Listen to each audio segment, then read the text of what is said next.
এটা হচ্ছে ওয়ার্ল্ডের সবথেকে বড় মন্দির হবে হিন্দুদের। সারা বিশ্বে প্রথম হরিনাম চালু করা হয় এই মন্দির থেকে। চাঁদ কাজী বলে একজন মুসলিম ছিলেন এইখানে, তিনি এসে কিন্তু সেই খোল ভেঙে দিয়েছিল, যাতে হরিনাম না করা হয়। শুধু একটা মানুষের জন্য পুরো জায়গাটার কিন্তু দুর্নাম হয়। হরে কৃষ্ণ। অনেক ভালো, অনেক অনেক অনেক ভালো। হরে কৃষ্ণ। আমরা রয়েছি এখন মায়াপুরে। মায়াপুরে নতুন মন্দিরটা তৈরি হচ্ছে এখানটায়। এটা হচ্ছে ওয়ার্ল্ডের সবথেকে বড় মন্দির হবে হিন্দুদের। তো এই মন্দিরটা এখনও কাজ চলছে, এখনও ভিতরে প্রবেশ করতে দেয়। সপ্তাহে নাকি 2 দিন করে এখন প্রবেশ করতে দেয়, 50 টাকা করে টিকিট। আর ভিতরে প্রবেশ করলে আপনারা এখন পুরো মন্দির দেখতে পাবেন না, বাট যেটুকু কাজ হয়েছে সেটুকু আপনারা দেখতে পাবেন।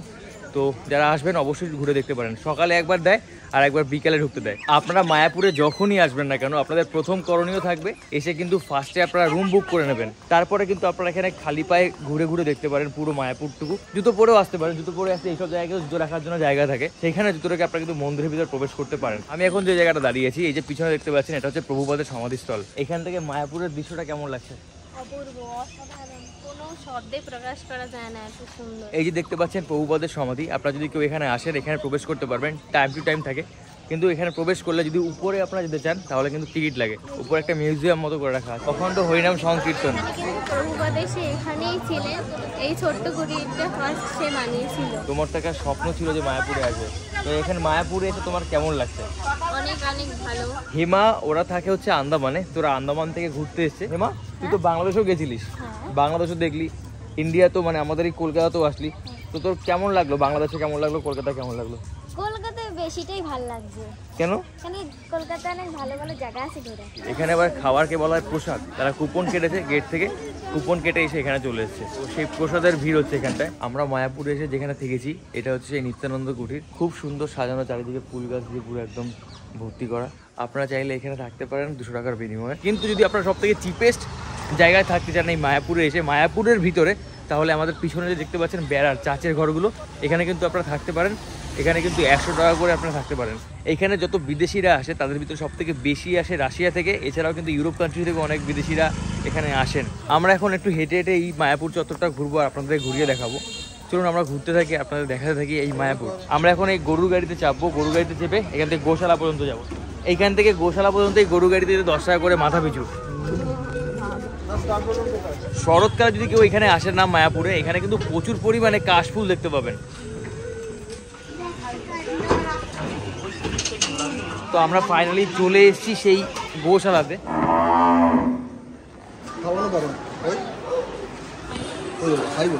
হাই বলেছে, হাই বলো, হাই। এখানে যে কতগুলো গরু শেষ নেই।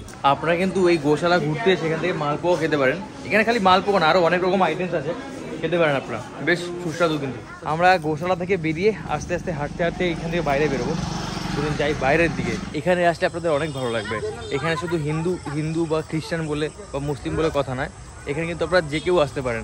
এই দেখুন আমাদের পিছনে, তারা কিন্তু মুসলিম সম্প্রদায়ের মানুষ, তারা কিন্তু এখানে এসছেন। ঐশী কেমন লাগছে? অনেক ভালো, অনেক অনেক অনেক ভালো, অনেক ভালো। থ্যাংক ইউ আমাকে এখানে নিয়ে আসার জন্য। মায়াপুরে যারা আসবেন তারা কিন্তু কেউ এখানে সন্ধ্যা আরতি মিস করবেন না। এখানে সন্ধ্যা আরতি অসাধারণ সুন্দর হয়। এখানে একটা দারুণ প্রোগ্রাম চলছে, সেই প্রোগ্রামটা আমরা সামনে দিয়ে দেখি। আসুন। তো আমরা এখন দাঁড়িয়ে আছি, এটা প্রভুপাদের সমাধি। তো এইখানে সমাধিতে এখানে ভিতরে কীর্তন চলছে, আমরা সেখানে যাবো এখন।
অনেক অনেক থ্যাংক ইউ আমাদের এত সুন্দর একটা দিনে এখানে নিয়ে আসার জন্য, আমার স্বপ্ন পূরণ করার জন্য। ঐশী কি করো? কেনাকাটি। আমরা এইখানটা এসে এখানে কচ্ছপ কিনলাম, এই কচ্ছপ আর এই বাটিটা, আর ঐশী কিনেছে এই এটা কি বেলপাতা, আর এই ঐশী কিনেছে এইটা। মা তোমার কেমন লাগলো মায়াপুর? ভালো লেগেছে। মায়াপুরটা আসলে সত্যি মায়া লাগার মতো জায়গা, অসাধারণ সুন্দর। আপনারা যারা আসবেন ভারতে তারা অবশ্যই মায়াপুরে একবার ঘুরে যাবেন। তো চলুন আমরা এখন মায়াপুর থেকে বাইরে বেরোই। এটা হচ্ছে ঐশী দিকে আসো, ঐশী দিকে আসো। আসবেন, এরকম তিলক নিয়ে নেবেন মাথায়, বেশ ভালো লাগে। ধন্যবাদ। এই দেখুন, এটা হচ্ছে মায়াপুরের মেইন গেট, 1 নম্বর গেট।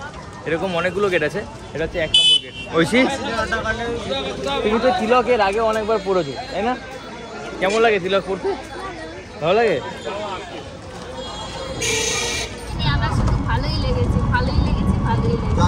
আমরা এখন মায়াপুরের সাইট সিন করতে যাব। এটা হচ্ছে নরসিংহ দেব মন্দির, ভিতরে আমরা ঢুকবো, বাট ঠাকুরের বিগ্রহের ছবি তোলা বারণ। তো আমরা ঘুরে আসি, চলুন এমনি। তো আমরা এই নরসিংহদেব মন্দিরে এসেছিলাম, আমরা এখান থেকে এখন বেরোচ্ছি। ভিতরে ফটো তোলা নিষেধ, তাই তুলতে পারিনি। তো আমরা এখন যাব আরও বিভিন্ন যে সাইট সিনগুলো আছে সেই সব সাইট সিনে, চলুন যাই। আমরা সেই স্পট থেকে আর কিছুটা এগিয়েছি, এখন রাধা মদন মোহন মন্দিরে এসেছি। আমরা এখন এসেছি গৌরাঙ্গ মহাপ্রভুর জন্মস্থানে। তো এটা হচ্ছে গৌরাঙ্গ মহাপ্রভুর জন্মস্থান, এটাই হচ্ছে সেই নিমায়ের জন্মস্থান। এই সেই হচ্ছে গিয়ে নিম গাছ। এখানে আসলে মেন প্রবলেম হচ্ছে সব জায়গায় ছবি তুলে দেয় না, ছবি তোলা নিষেধ। যাই হোক, আপনাদের যেটুকু পারছি দেখাচ্ছি, দেখতে থাকুন আপনারা। এটা হচ্ছে শিবাসঙ্গ, এইখানে গৌরাঙ্গ মহাপ্রভু হরিনাম করতেন। এটা হচ্ছে সেই জায়গা। সারা বিশ্বে প্রথম হরিনাম চালু করা হয় এই মন্দির থেকে। এটা হচ্ছে মায়াপুরের সেই মন্দির। চাঁদ কাজী বলে একজন মুসলিম ছিলেন এইখানের, তিনি এসে কিন্তু সেই খোল ভেঙে দিয়েছিল যাতে হরিনাম না করা হয়। তো এই হলো সেই মন্দির যেখান থেকে প্রথম আমাদের হরিনাম চালু করা হয়েছিল। যারা সন্ন্যাসী ছিলেন তাদের এখানে সমাধি দেওয়া হতো। তো চলুন আমরা এখন এখান থেকে বেরোই। এখান থেকে বেরিয়ে আমরা সামনের দিকে যাই, আরও বিভিন্ন জায়গায় যাবো আমরা ঘুরতে। এগুলো হচ্ছে কি মায়াপুরের সাইট সিন। আপনারা যারা মায়াপুরে ঘুরতে আসবেন তারা অবশ্যই এইসব জায়গায় ঘুরে যাবেন, তাহলে অনেক কিছু দেখতে পাবেন। আমরা গরমে হাঁপিয়ে উঠেছি, এখান থেকে আমরা একটু আখের রস খেয়ে নিই, 15 টাকা করে গ্লাস। এটা আমরা কোথায় আছি বলো তো? এটা হচ্ছে গিয়ে মাসি বাড়ি। হ্যাঁ হ্যাঁ হ্যাঁ। তো আমরা রয়েছি এই মুহূর্তে সেই গৌরাঙ্গ মহাপ্রভুর মাসির বাড়িতে।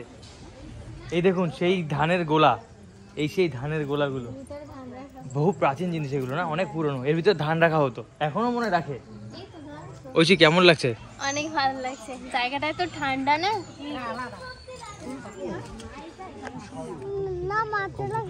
এই পুকুরে বিশাল বড় বড় মাছ রয়েছে। আমাদের বাড়িতে পুকুর বানাতে হবে, তাই? এটা কি?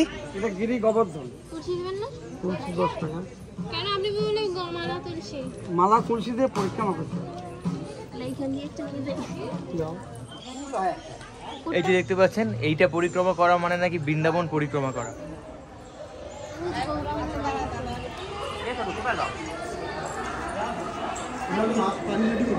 মায়াপুর আর নবদ্বীপে আসলে এখানে মন্দিরের শেষ নেই, চারিদিকে খালি মন্দির আর মন্দির।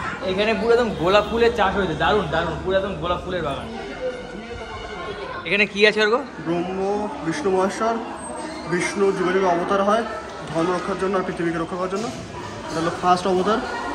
মৎস্যা, যে সমুদ্র মানে ফ্লাড কী বলে ওটাকে বাংলায়, বন্যা থেকে বাঁচানোর জন্য একটা মাছ হিসেবে এসেছিলো, বাঁচিয়েছিল। তারপর ছিল কুরমা, যখন পৃথিবীতে প্রচুর সমুদ্র মন্থন হয়েছিল, প্রচুর ভূমিকম্প হয়েছিল, পুরো পৃথিবী শেষ হয়ে যেত, তখন একটা কী বলে কচ্ছপের রূপে এসে বাঁচিয়েছিল। আর তারপরে হলো বহিষ্মৃত, যখন মানুষ পুরোপুরি মানুষ হয়নি কিন্তু কিছুটা এখন পশু, যখন আমরা আদিম যুগে ছিলাম তখন নরসিংহের যে পশু ছিল তাকে বধ করেছিল। তারপরে বামন, সত্যযুগে যখন এখানে প্রচুর পড়াশোনা হচ্ছিল আর যখন এই শিক্ষা দিচ্ছিল তখন বামন রূপে এসে সবাইকে শিক্ষা দিয়েছিল। আচ্ছা। তারপরে হলো পুরুষোত্তম, যখন মানুষ সভ্য হয়ে গেছে কিছুটা, কিন্তু তাও মানে রামের আগে যেটা যখন আমরা বন জঙ্গলে শিকার করে বাঁচতাম, তখন পুরুষোত্তম অবতার এসে ধর্ম রক্ষা করেছিল। আর তারপরে সবাই জানে রাম অবতার, তারপরে বলরাম, তারপরে হলো বলরাম অবতার, তারপরে হলো গিয়ে কৃষ্ণর ভাই বলরাম অবতার, তারপরে হলো বুদ্ধা, তারপরে হলো গিয়ে কল্কি, যেটা এখন আসেনি, এটা ইন ফিউচারে আসবে। হ্যাঁ, আমরা যেহেতু মানুষ তাই আমরা মানুষ রূপকে পুজো করি, সেটা হলো রাম আর কৃষ্ণ। তুইও তো প্রথমবার এখানে মায়াপুরে, তোর কেমন লাগছে মায়াপুর? ভালো ভালো, খুব ভালো। খুব ভালো না? তোমাদের আন্দামানে থাকাকালীন এখানে দেখা খুব ইচ্ছা ছিল না? আর ইচ্ছাটা পুরো হয়ে গেল। ইচ্ছেটা পূরণ হয়ে গেছে। হরে কৃষ্ণা। কি কিনলো কি? তুলসী মালা নিলাম। তুলসীর মালা নিয়েছে ঐশী আবার। কত টাকা করে? 20 টাকা। 20 টাকা করে, 20 টাকা করে তুলসীর মালা। তো আমরা এখন এখান থেকে যাই। এই যে লেখা আছে মায়াপুর শ্রী চৈতন্য মঠ। চলুন আমরা যাই সামনে। দেখবেন কিছু কিছু দু একটা মানুষের জন্য পুরো জায়গাটার কিন্তু দুর্নাম হয়। তো যারা আসবেন কিছু কিছু মানুষ থেকে সাবধান থাকবেন। এটা সব জায়গাতেই আছে, সেটা যেখানেই হোক না কেন। তো এরকম কিছু মানুষের থেকে দূরে থাকবেন বা সাবধান থাকবেন, কারণ তারা আপনার সাথে এমন ব্যবহার করবে যে আপনার মনে হবে মায়াপুরে আর যাবোই না। তো এই ধরনের মানুষজন থেকে খুব সাবধানে থাকবেন, কারণ এদের জন্য পুরো জায়গাটার দুর্নাম। আর এরকম দু একজনের জন্য পুরো জায়গাটারই কেউ আসতে চায় না। তো যারা আসবেন এই ধরনের মানুষ থেকে বেঁচে থাকবেন। আমরা এখন এখান থেকে যাব নবদ্বীপ। এটা হচ্ছে সেই মায়াপুর লঞ্চ ঘাট। উঠে গেছে ঐশী, এটা হচ্ছে জলঙ্গি নদী, সামনে হচ্ছে গিয়ে গঙ্গা। আমরা ফাইনালি মায়াপুর ঘাট থেকে যাচ্ছি এখন নবদ্বীপে। ওই পারে হচ্ছে নবদ্বীপ।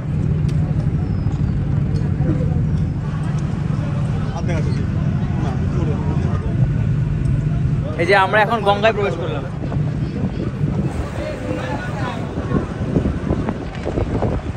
আমরা এখন ফাইনালি চলে আসলাম নবদ্বীপে। তো এটা হচ্ছে নবদ্বীপ ধাম। সো গাইস, মায়াপুরের ব্লগটা এখানে শেষ করলাম। নবদ্বীপের ভিডিওটা আপনারা নেক্সট ভিডিওতে পাবেন। নেক্সট ভিডিও দেখতে ভুলবেন না, নবদ্বীপ নিয়ে বানাবো। টাটা সবাই, টাটা। টাটা।